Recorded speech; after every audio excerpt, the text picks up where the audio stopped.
সুপ্রিয় দর্শক, আরও একটি হেলদি ভর্তা।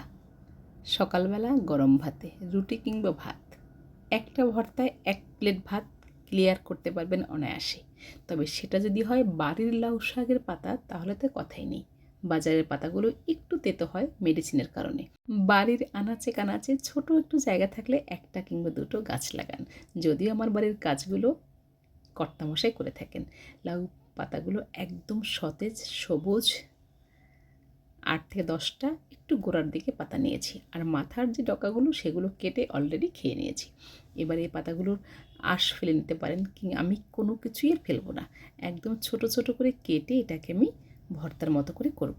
তবে কচি পাতাগুলো একটু অন্যভাবে ভর্তা করি।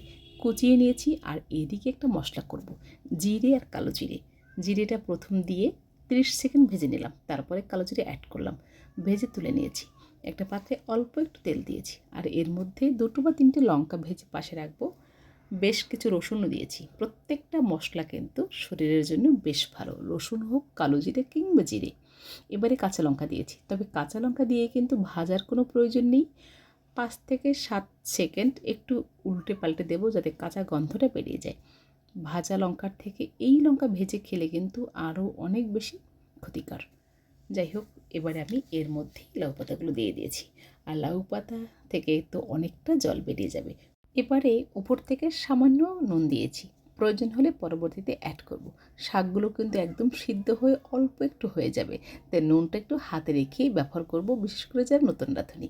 ঢাকনা দিয়ে ঢেকে দিলাম, 4-5 মিনিট পরে ফিরে আসবো। পাতার ডাঁট শিরা যা কিছু আছে একদম সিদ্ধ হয়ে একাকার, সাথে রসুনগুলো সিদ্ধ হয়ে গেছে, আর এই রসুনের ফ্লেভার সেটা কিন্তু শাকের মধ্যে ঢুকে গেছে, খেতে একটু বেশি টেস্ট হবে। এবারে হয়ে গেছে, মাঝখানটা ফাঁকা করে জলটাকে খুব দ্রুত টানিয়ে নিলাম, এবং কালারটা যাতে অক্ষুণ্ণ থাকে খুব দ্রুত জলটাকে শুকিয়ে নামিয়ে ফেলবো। আবারও ঢেকে দেবো 2 থেকে 3 মিনিটের জন্য। তার মধ্যে আমি বাকি কাজগুলো করে ফেলবো। ঢাকনা তুলে তুলে কিন্তু একটু নেড়েচেড়ে দিতে হবে, যাতে পুড়ে না যায়। যে কোনো রান্না পুড়ে গেলে টেস্ট কিন্তু সম্পূর্ণ চেঞ্জ হয়ে যায়। এবার একদম হয়ে গেছে, আর এদিকে শিলনোড়ায় জিরে ভাজা, গোলমরিচ দিয়েছি এখানে 2-1টা, সাথে কালো জিরে। এটাকে খুব ভালো করে প্রথমে পিষিয়ে নেব। এবারে দিলাম শুকনো লঙ্কা 2টো, এটাকেও ভালো করে বেটে নিলাম।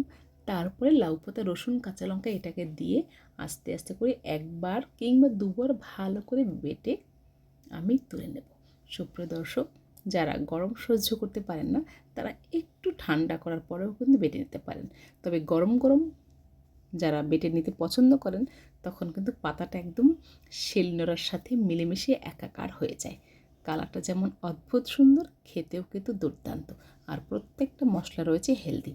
সুপ্রিয় দর্শক, যারা শিলনোড়ায় বাটতে পছন্দ করেন না, কিংবা শিলনোড়া ঘরেই নেই, তারা কিন্তু মিক্সচারে পাতাটাকে পেস্ট করতে পারেন। সেক্ষেত্রে এই আঠালো ভাবটা থাকবে না, তবে খেতে টেস্ট হবে। শিলনোড়ায় বাটার কারণে একটু আঠালো ভাবটা থাকে। এবারে আমরা এর মধ্যে কয়েক ফোঁটা কাঁচা সর্ষের তেল দিয়ে একদম ধোয়া ওঠা শীতের সকালের ভাত। যারা ভাত খেতে পছন্দ করেন না, রুটি দিয়েও কিন্তু এই ভর্তা খাওয়া যেতে পারে। আবার শুটকি দিয়েও কিন্তু ভর্তাটা করে থাকি। অনেকভাবে অনেক রান্না দেখাবো শীতকালে, আর আমার রান্নাগুলো যদি আপনাদের পছন্দ হয়, পেজটিকে ফলো করে সাথেই থাকুন। সুপ্রিয় দর্শক, আবারও দেখা হবে নতুন কোনো ভিডিও নিয়ে। সবাই ভালো থাকুন, সুস্থ থাকুন।